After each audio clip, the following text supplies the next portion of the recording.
வணக்கம். ஜாவை Z from Javadhupatti Pudur. Power writer அப்படிங்கிற யூடியூப் சேனல் மூலமாக உங்களை மீண்டும் சந்திப்பு ரொம்ப மற்ற மகிழ்ச்சி. அத்தோட எங்கள் சேனலை சப்ஸ்கிரைப் பண்ணுங்கள், பெல் பட்டன் அழுத்த மறந்துடாதீங்க. அத்தோட எல்லாத்துக்கும் ஷேர் பண்ணுங்கள். அதாவது ராஷ்மிகா பந்தனா ஒரு அற்புதமான ஒரு நடிகை, தமிழில் பெயர் வாங்கிய நடிகை. பொதுவாக தெலுங்கில் ரொம்ப ஃபேமஸான ஒரு நடிகை. தமிழ் திரையுலகில் இப்பொழுதைய ஒரு சூழலில் பிரபலமாகி கொண்டிருக்கக்கூடிய நடிகை. அப்பப்ப சர்ச்சைகளில் சிக்குவார். சமீபத்தில் மிகப்பெரிய ஒரு சர்ச்சை, ஆண்களை பற்றிய ஒரு அவதூறு என்று சொல்ல முடியுமா அல்லது வேண்டுமென்றே சொன்னாரா அப்படிங்கிறது தெரியல. இன்னும் சமீபத்தில் அவருக்கு கல்யாணம் நடக்க போகுது, காதலனோடு கல்யாணம்.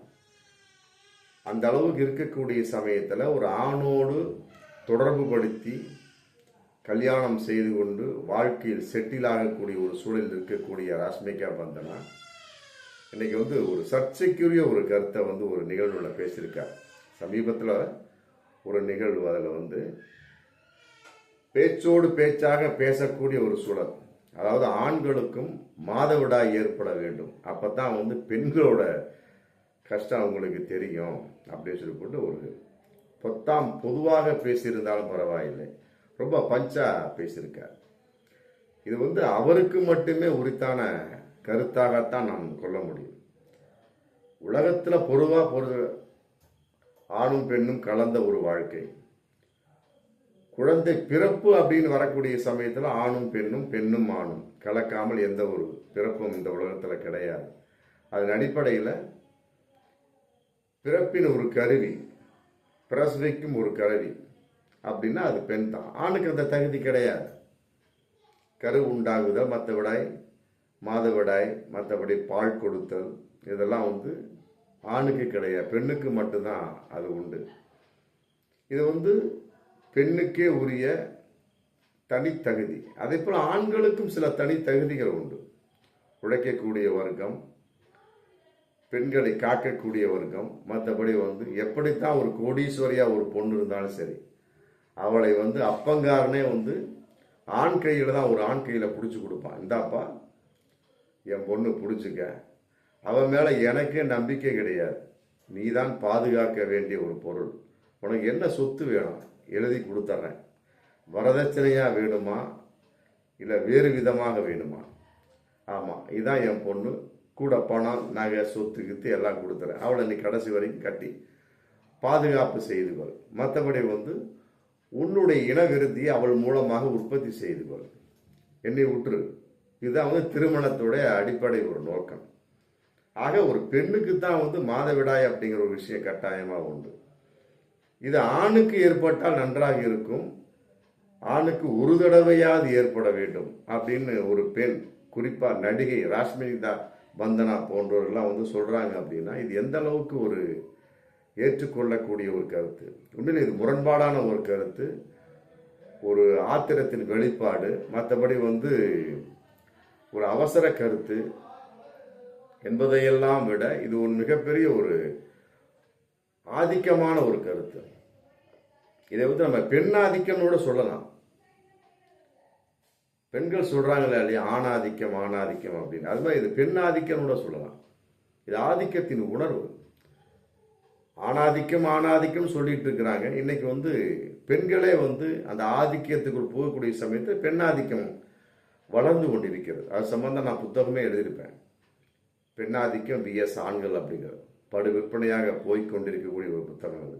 அதன் அடிப்படையில் பெண்ணாதிக்கம் சம்பந்தப்பட்ட ஒரு கருத்தாக தான் நம்ம பார்க்கக்கூடிய ஒரு சூழல். கேட்டதுக்கு இல்லைங்க அதெல்லாம் ஒன்றும் இல்லை, என்னுடைய கருத்து தவறாக சித்தரிக்கப்பட்டு விட்டது. அதாவது ஆண்களுக்கும் வாழ்க்கையில் ஒரு முறையாவது மாதவிடாய் ஏற்பட வேண்டும், அப்பதான் பெண்களோட வழியை அவர்கள் உணர்வார்கள் சொல்லிட்டு நான் சொன்னேன். ஒரு தடவையாவது ஏற்பட வேண்டும் அப்படின்னு தான் சொன்ன, மற்றபடி வாழ்க்கை முழுவதும் ஏற்பட வேண்டும் நான் சொல்லவில்லை. என்னுடைய கருத்து தவறாக திரித்து புரிந்து கொள்ளப்பட்டது ஒரு விளக்கம் கொடுக்க. இருந்தாலுமே கூட அந்த வார்த்தையை வரக்கூடாது. இன்னைக்கு ஆண்களுக்கு மாதவிடாய் ஏற்படும் சொல்லுவாங்க, நாளைக்கு ஆண்கள் பிரசவித்தால் தெரியும் சொல்லுவாங்க. அப்புறம் ஆண்கள் பால் கொடுத்தால் தெரியும் சொல்லுவாங்க. அப்புறம் ஆரம்பத்துக்கு வந்துடுவாங்க. ஆண்களும் கர்ப்பமானால் நன்றாக இருக்கும்னு சொல்லுவாங்க. சொல்வதற்கு நன்றாக இருக்கலாம், பட் இயற்கை அப்படிங்கிற விஷயத்துல ஒத்து வருமா அப்படிங்கிற வேணுமா இல்லையா? பேச்சுக்கு என்ன வேணாலும் பேசிவிடலாம். பெண்களை பற்றி கூட அவதூறாக பேசலாம், போகக்கூடிய பெண்களை அவதூறாக பேசலாம், இருக்கக்கூடிய பெண்களை அவதூறாக பேசலாம், மற்றபடி எல்லாமே உண்மையாகிவிடுமா? இதை ஆத்திரத்தின் வெளிப்பாடு. கட்டாயமாக இன்னைக்கு ஆண்கள் பாதுகாப்பு சங்கம் மிகப்பெரிய போர்க்கொடி தூக்கி இருக்கிறாங்க. இது சரியான ஒரு கருத்து தான். அதன் அடிப்படையில் ராஷ்மிகா பந்தனா நடிகை மன்னிப்பு கேட்க வேண்டும் அப்படின்னு மிகப்பெரிய ஒரு குரல் போயிட்டு இருக்கு. நெட்டிசன்கள் மற்றபடி அவர் ரசிகர்கள்லாம் போட்டு தீட்டிட்டு இருக்காங்க. ஒரு கஷ்டம் அப்படின்னா பெண்களை பாதுகாப்பது ஆண்கள் தான்.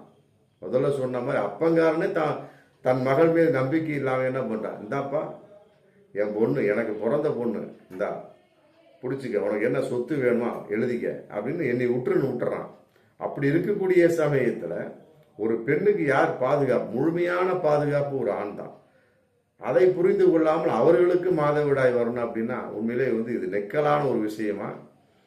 உண்மையிலே இது ஆதிக்கத்தின் வெளிப்பாடு, பெண்ணாதிக்கத்தின் வெளிப்பாடு அப்படின்னு சொல்ல முடியும். அந்த அளவுக்கு ஆண்கள் அந்த வர்க்கத்தின் மேல் ஆத்திரத்தின் வெளிப்பாடு.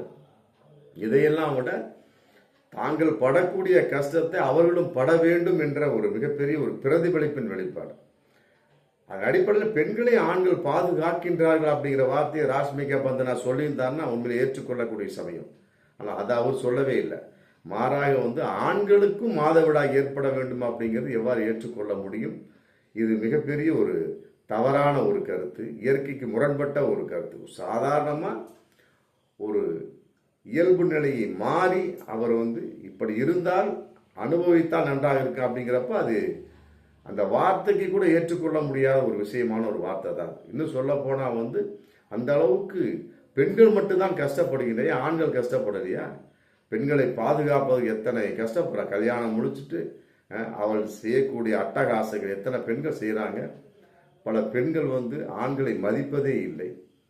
சில பெண்கள் மாமியார் கொடுமை கான்செப்ட், அதை விட மருமகளாவது எத்தனை கொடுமைகள். குழந்தையை பெற்றுக்கிட்டு நான் அம்மா வீட்டுக்கு போறேன்னு சொல்லி போட்டு ஓடக்கூடிய ஒரு பல பெண்கள். இப்படி ஏகப்பட்ட பெண்ணாதிக்கம் இன்னைக்கு வளர்ந்து போச்சு. அதையெல்லாம் சமாளித்து கொண்டு ஒரு ஆண் இன்னைக்கு குடும்பத்தனத்தோடு தன் அம்மா மற்றபடி தன் குழந்தைகளை பாதுகாக்க வேண்டும் என்ற அக்கறையோடு செயல்பட்டு கொண்டிருக்கின்றார். இதையெல்லாம் விட அவருக்கு மாதவிடாய் பெருசாக போகணும் அப்படிங்கிறது உண்மையிலேயே வருத்தத்துக்குரிய விஷயம் மட்டும் கிடையாது. இது மன்னிப்பு கேட்க வேண்டிய விஷயம். கட்டாயமாக ராஷ்மிகா பந்தனா நடிகை ஆமாம் எல்லோருக்கும் முன்னால் மன்னிப்பு கேட்க வேண்டும். ஆமாம், அது வரைக்கும் ஆண்கள் பாதுகாப்பு சங்கம் அவரை விடக்கூடாது அப்படிங்கிறது தான் பகிரங்கமான உண்மை. பார்ப்போம் மீண்டும் அடுத்த வீடியோ. நன்றி.